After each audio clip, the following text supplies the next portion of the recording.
If you love me, please don't judge me. Got my hands tied, the power's above me. Don't shoot the messenger, I'm just a puppet here. If you wanna place blame, then look to the puppeteer.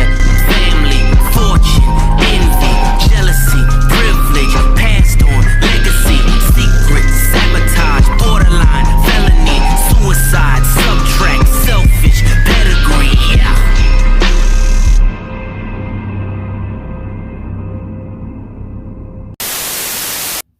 So here we are. We are at the Poc-Oh-No Doubleheader weekend, or as I like to call this track, Poc-Oh-Hell-No. Oh, hell to the no, no, no. Hell no. Because for Poc-Oh-No, let me break down the terrible track chart here. So in NASCAR, you got boring tracks. Then you got crap tracks. We got boring tracks like Kentucky. Then you got crap tracks like Texas. Then you got a 50-foot barrel of shit.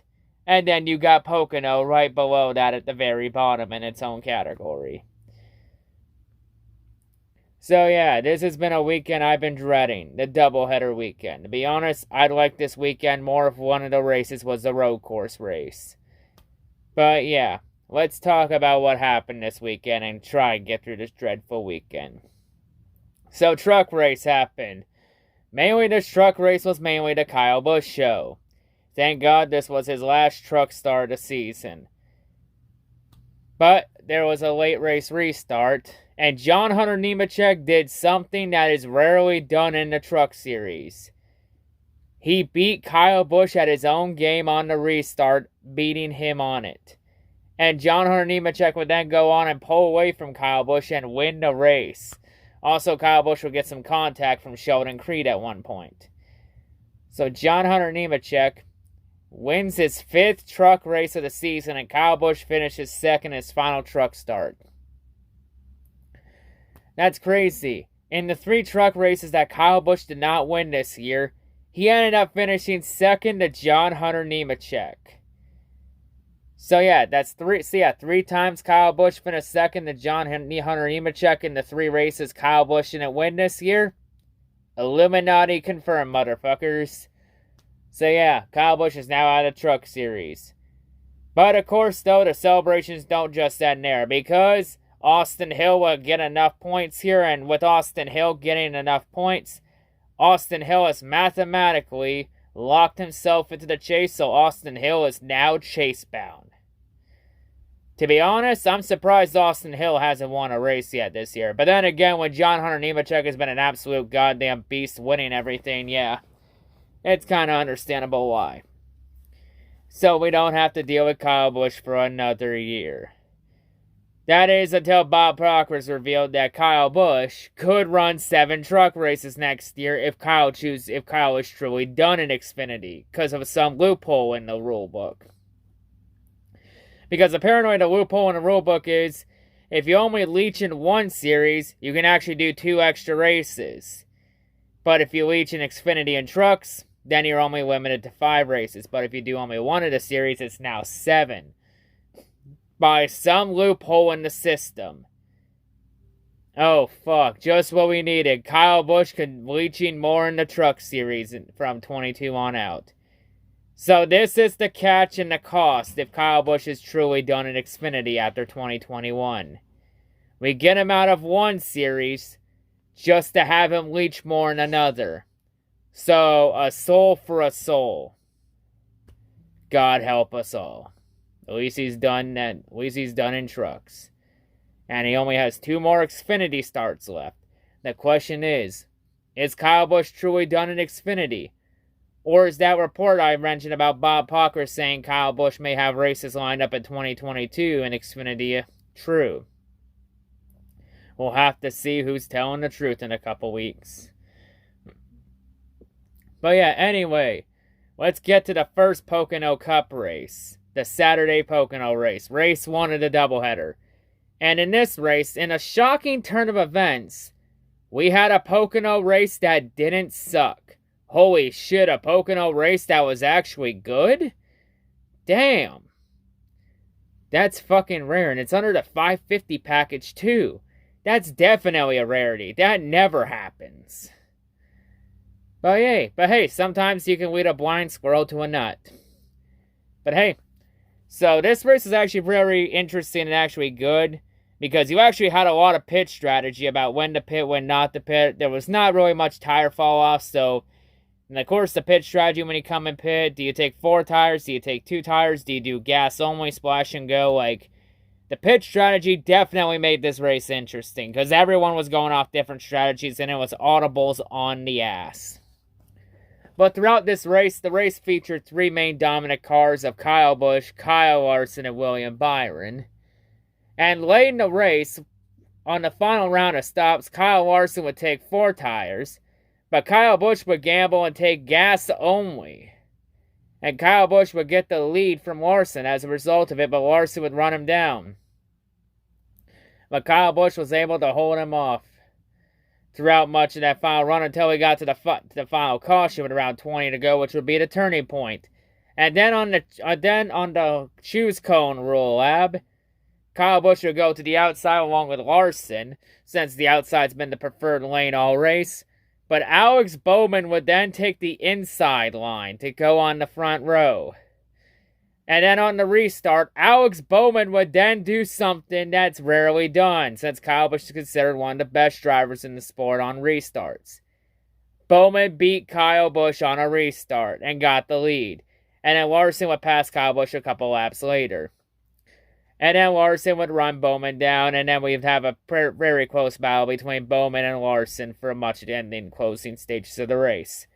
And then Larson gets by Bowman with 3 to go.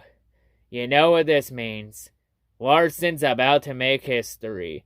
He's about to become the first driver since Jimmy Johnson in 2007 to win 4 straight races, and get Hendrick Motorsports their 6th straight win, which would mark the first time since 2007 that Hendrick Motorsports has won 6 straight races.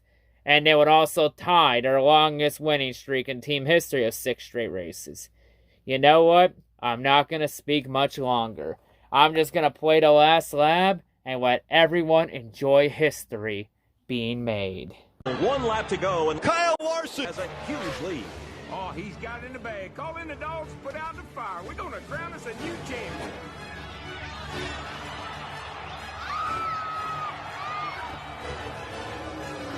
Checkered flag, here I come. Oh, no! Kyle Larson. Blown a tire! And with only 1 turn to go. A flat tire for Kyle Larson. And now Alex Bowman is going to win it.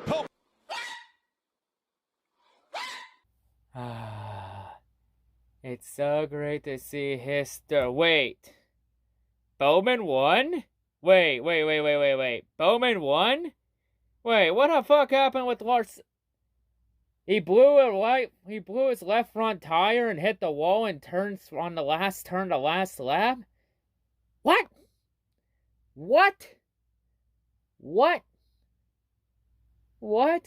Oh, no. You gotta be shitting me. Oh, no. Hold up. You gotta get the pillow for this one. Gotta get the pill for this one. Time to throw some anger on this one.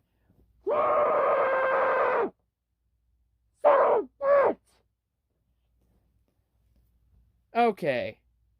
I think I got all of it out. Actually, no way, I don't have it all yet. Yeah, let me take one more checking. Okay. I got that all out of my system now. Alright. There we go.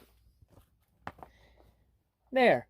And I only did that, mainly did the yelling into the pillow, so I don't upset my kitty right here. Because Bruce is right here in the room with me, I don't want to upset him. So yeah. Well, I have mixed emotions on this one. Happy that Bowman won. Great to see Bowman breaking out here. Sad for Kyle Larson though, because Carson came that close to winning 4 straight. So Larson's winning streak ends at 3 straight races, but he still finished in the top 10 and 9th. Sadly though, Larson would have to go to a backup car for Sunday, which means Larson will have to start at the rear for the second Poc-Oh race. since by rule for the doubleheader, you gotta use the same car for both races.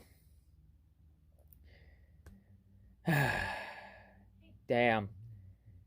Larson almost had it. Almost made history. Well, better luck Sunday. Anyway, congrats to Bowman though. So Bowman gets his 3rd win. That streak goes to 6 straight for HMS. And yeah. This is definitely not one of my favorite HMS wins, but hey, a win's a win. Still heartbreaking about what happened to Larson. I'm sad. But happy for Bowman at the same time. Anyway, let's move on. Next up, we got the SRX race at Eldora. Mainly, this race is actually pretty good. Had a lot of interesting battles. You had Paul Tracy dominate up front at one point. Then you had Marco Andretti. Even had Helio Castroneves and Tony Kanaan at one point. Even the local hero, Doug Baldwin or whatever, Caldwell, whatever it was.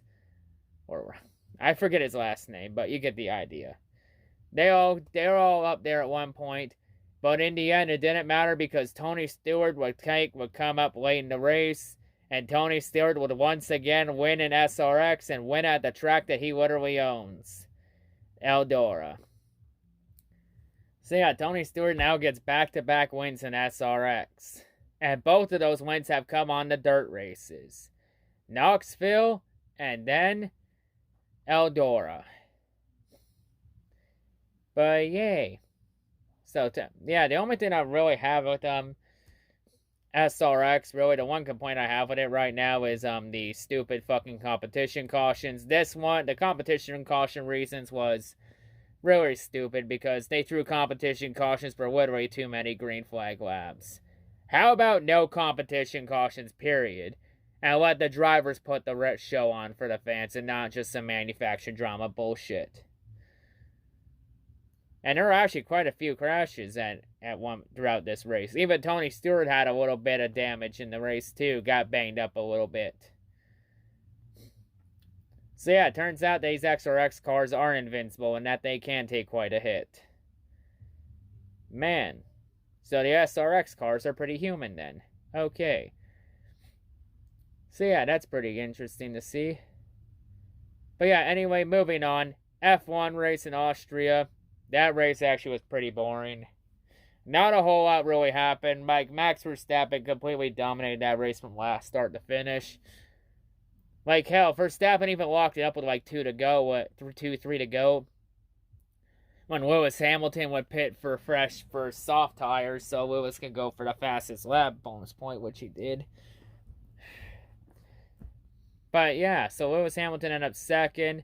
Lewis even threw, so yeah. When Lewis pitted, that just handed the win to Verstappen. And that was just Lewis and Mercedes throwing in the damn towel. So, this means that for the first time in a decade, we can now say this safely. Mercedes is actually mortal. They are actually beatable for once. And they are not the best team in Formula 1. Wow. Crazy how much a difference a year can make when Mercedes looked damn near unbeatable last year. And now this year they're getting their asses handed to them by Red Bull. Or maybe Mercedes is just sandbagging and preparing for 2022 next year with the new car coming out. And Red Bull obviously is looking as going all in before they inevitably fall behind again. Because remember the last time F1 introduced a new car or new regulations that changed the sport? Red Bull fell behind for a number of seasons. It took quite a little bit for them to ever catch back up until now. Or maybe does fortunes change for Red Bull? We'll have to see. Hell, Verstappen dominated this race so much that when he literally came to the checkered flag, he literally stopped on the start-finish line and did a little burnout streak. Just to throw salt in the Mercedes wounds. And since Verstappen won, yeah, you all know the drill at this point.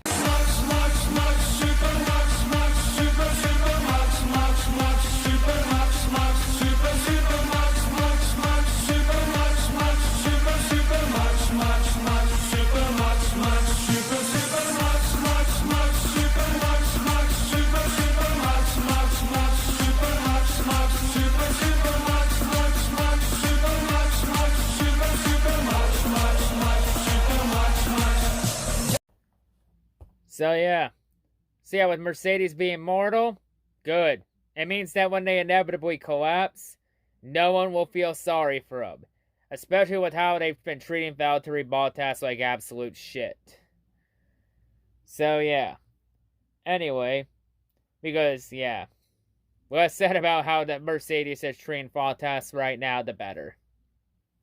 Because Mercedes is flat now giving up on him. So of course F1's back with another race, with the other race in Austria next week. Then this week was the Austrian GP. Next week is the Austrian GP. So we got the next final race of the triple header now. Anyway, moving on.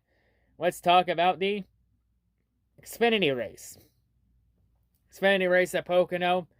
It was there was some strategy, but it wasn't like the Cup race. Like, there was some strategy, like a couple of drivers gambled late in the race by taking gas only to try and leapfrog ahead of Austin Cindric and Ty Gibbs. But it wasn't enough, because Cindric would still pass both of them, because Cindric just had that damn good of a car. And despite Ty Gibbs' late efforts at the end to charge him down, it would still not be enough to beat Austin Cindric. And Austin Cindric gets his 4th win of the season. So Cindric really looking like the championship favorite. Could Cindric go win back-to-back Xfinity titles? We'll have to see in the fall. But Cindric continues to add more bonus points on to his total. And also, I did see the hit with Justin Haley. That was a nasty hit. And let me be real. Now, if anyone's wondering what happened to Justin Haley laid on the ground, let me tell you right now. He had the wind knocked out of him. That's usually signs that he had the wind knocked out of him. Because, yeah, that was a nasty hit he took when he slid into the inside wall and then came back on the track and then got T-boned by Ryan Vargas. So, yeah, and the result of that is that Justin Haley would not be cleared in time for the Cup race later on in the 77 for Spire. So, taking his place in the 77 will be Justin Allgaier. Welcome back to the Cup Series, Justin. Let's enjoy your time in the enjoy your short time in the 77. So now this is the second race this year that Justin Haley was forced to miss. First, Justin Haley missed Dover this year because he tested positive for the plague. And now he misses the second Pocono race because he had the wind knocked out of him. What's the third one gonna be? What's gonna be the third one this year? So now Haley's health could have come into question here. Because now that's 2 races this year he's missed. But don't worry, Haley. You said you're fine, man. You look fine too, man. It's like, seriously though, Haley. It's not like you're gonna miss another race later this year, right? Right? Can't wait for this time. Can't wait for someone to timestamp and say that clip didn't age well. And yeah, now let's move on to the second Cup race at Pocono. Before we move on to that race, let me just say that for that race, for Bowman winning at Pocono, since Bowman now won at Pocono, maybe that will be enough now for NASCAR to make one of the Pocono races a road course race. Because since every time Alex Bowman wins at a track, the track is either off the schedule or they change the configuration. Look at it. Xfinity Charlotte 2017. Following year, the Roval was born. 2019 wins at Chicagoland. Chicagoland's now off the schedule. Auto Club 2020. The track is gone. The track is now off the schedule and it's going to be reconfigured into a Hot Wheels style short track. Now, the situation is what happens with Richmond, Dover, and Pocono. That's anybody's best guess at this point. We'll have to wait and see what happens now. By the way, to the second Pocono race, well, it was actually another solid race too. There was actually some strategy. It ended up being a fuel mileage race, which is a rarity with understage racing, because that rarely happens. Okay, it technically did happen last week, since a lot of drivers were close on fuel last week, so yeah, it's still a rarity though, regardless. Like, fuel mileage races in the stage racing era rarely happen, because stage racing usually dictates the strategy for you. But usually, yeah, Pocono ends up being a strategy race. That's the only way Pocono ever becomes an interesting race. If it wasn't for pit strategy, the racing would usually suck at Pocono. And before anyone complains about it because it's the 550 package, let me tell you right now, you could put the 750 package in for this weekend's races, and it would still be just as bad as the 550 races. Because Pocono is terrible. Only thing that makes the racing interesting is pit strategy. That's about it. But yeah, in this strategy... But we would find out, though, throughout this race, it was mainly between Kyle Busch and William Byron. But late in the race, Kyle Busch would suffer transmission issues, and that would pretty much take Kyle Busch out of the running. So then it became a fuel mileage race between a number of drivers. Brad Keselowski would be forced to pit late because he couldn't make it to the end. So it became a battle between William Byron and Denny Hamlin. So yeah, really for William Byron's demise... And of course, for Byron, he's trying to get Hendrick Motorsports to 7 straight wins to set a new team record. Can Byron hold on and do it? Nope, not quite. Because they kept flip-flopping Byron's strategy where they tell Byron, go hard, then they told him max save, go hard, max save, go hard, max save. For fuck's sakes, pick a goddamn strategy and stick with it and don't change it.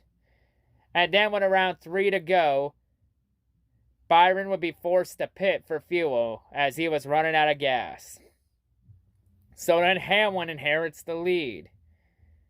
And Hamlin would run out of gas about a lap or two later, coming to the white flag. So if Byron and Hamlin run out of gas, then who the hell won this race? Kyle Busch won? What? Wait, how the fuck did Kyle Busch win this race? How the fuck did he win? How did he win with a broken transmission? He was literally stuck in 4th gear. He was fucked. His team was literally pushing him out of the pit stall. Coming off a pit road. He literally had no clutch. He couldn't get the car out of 4th gear. The team was literally done. They were literally throwing in the towel. And yet Kyle Busch still found a way to win with a broken transmission? Okay. I can't even hate Kyle Busch on that one. That's actually impressive. I'm not even mad at Kyle Busch on that one. I'm impressed. He won with a broken transmission. Touché. And he made it on fuel. Touché. Not bad. I'll give credit where it's due. As much as I hate Kyle Busch, I'll give him kudos. That was actually pretty cool on Kyle's part that he was actually able to win with a broken transmission. You can, make no excuse about it. You can hate Kyle Busch all you want. He earned this win fair and square. He earned it fair and square, no excuses. He did, and he definitely did not quit. So for anyone complaining, don't get mad at him because his team was able to make up the hole and come up with a better strategy than everyone else. So it seems the only way anyone could beat HMS now is outsmarting them on pit strategy. Yeah, that sounds about right. But hey, you know what? I'm not going to hate Kyle Busch on this one. I'm actually going to give a respectable crow and a tip of the cap to the Kyle Busch fans.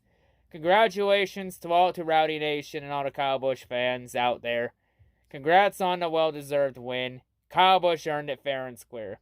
Congratulations on it. Well done. As much as I hate Kyle Busch, I will give respect and crow where it's due. So yeah, not bad. And folks, let this race also be a lesson here. This race is what happens when you don't put the stake in Dracula's heart. Because if you don't put the stake in and finish the job, he'll end up coming back for blood. That's what happened. Everyone failed to put the stake in Kyle Busch's heart. And he came back for blood. So yeah. Seems like the only car that can keep up with the HMS cars right now is Kyle Busch. So yeah. I wouldn't be shocked if Kyle Busch ends up bullshitting his way into the Final Four this year, where the Final Four is literally HMS versus Kyle Busch. Probably more than likely the most likely Final Four to happen this year. We'll have to see what happens, though, in the fall. But yeah, also Kyle Larson ended up finishing second in this race, would have wrecked front end. Since Larson had front end damage when Hamlin was forced to check up on the start of the race, and Larson ran in the back of him. But Larson was able to use pit strategy and fuel mileage to get a second place finish. Sadly though, that was still not enough to get the points lead from Hamlin, as Hamlin's lead is now only 2 points over Kyle Larson entering Road America next week. Damn, that close. Just missed it. Damn. So Hamlin has not fully choked his 150-point lead that he had over Larson at Kansas or at some point yet. Hamlin would have if Kyle Larson didn't blow his tire on Saturday. But hey, next week. All that blown tire did was just delay the inevitable. But yeah. So yeah, anyway, even though Kyle Busch won, it didn't really ruin this race. It was still a good race regardless. Pocono actually had some good racing for once. Like, honestly, though, race 1 was, both races were interesting in their own way. Like, race 1 had more strategy than race 2, but race 2 had fuel mileage. So, yeah, that's a rarity. Not only did we have good racing at Pocono for once, we had good racing under this package period for once, too.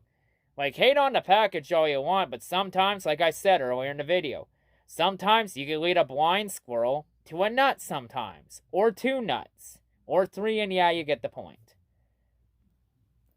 We normally don't get many good races on our 550 package. Sometimes we do. Sometimes, yeah, blind squirrel nut. The end. But yeah, next week the 4th of July. At Road America. And Mid-Ohio, with IndyCar racing in Mid-Ohio right before the Cup race at Road America. So 2 road course races on the 4th of July. And the Cup Series is running on the 4th of July at a track with the name America in it. Because there's nothing more American than running at a track on the 4th of July, America's national holiday. With a track with the word America in it. Because America. Fuck yeah. But anyway, before we wrap this up, let's take a look at the Cup and Trucks points real quick. Since now we're officially halfway through the Cup Series season. But yeah, next week, let's just try and let's get another HMS win streak going. Maybe this time get the 7 straight. But yeah, let's take a look at the points in Trucks and Cup chase in the coming weeks. So, looking at the Trucks points here, so you got Zane Smith and Matt Crafton. They're both over 100 points above the cutoff line with 2 races to go. I think they're pretty safe on points. Unless something happens to either of them, I think they're both pretty much safe on points. So, I think those 2 will be in. Well, Stuart Friesen, I think he's pretty safe too, considering that the next race that Trucks is going to in 2 weeks is Knoxville. And that's a dirt track. And Friesen runs really good on the dirt tracks. I say Friesen's pretty safe too, so I'm pretty safe in locking Friesen in too. I think Friesen's going to run good enough at Knoxville to where Friesen pretty much has enough points where he doesn't have to worry about falling out. Now Carson Hocevar, he's going to be interesting for sure. 52 points above the cutoff line. I think he has a solid chance too, unless someone below the cutoff line wins at Knoxville or Watkins Glen. But yeah, I think pretty much he's safe on points. I think it's really just a battle for that 10th and final spot. With Chandler Smith and Johnny Sauter and Tyler Ankrum, 31 and 33 points between each other. I think Chandler Smith, he's pretty much at this point with 2 races to go, Chandler Smith pretty much controls his own destiny at this point.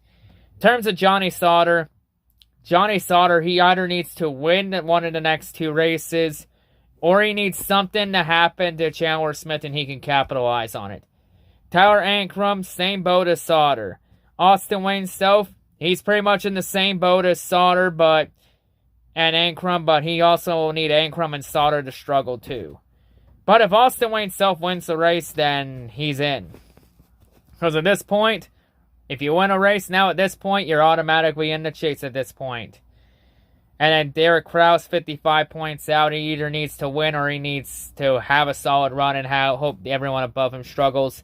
Everyone else is a full race out on points, so everyone else is pretty much simple. Win and you're in.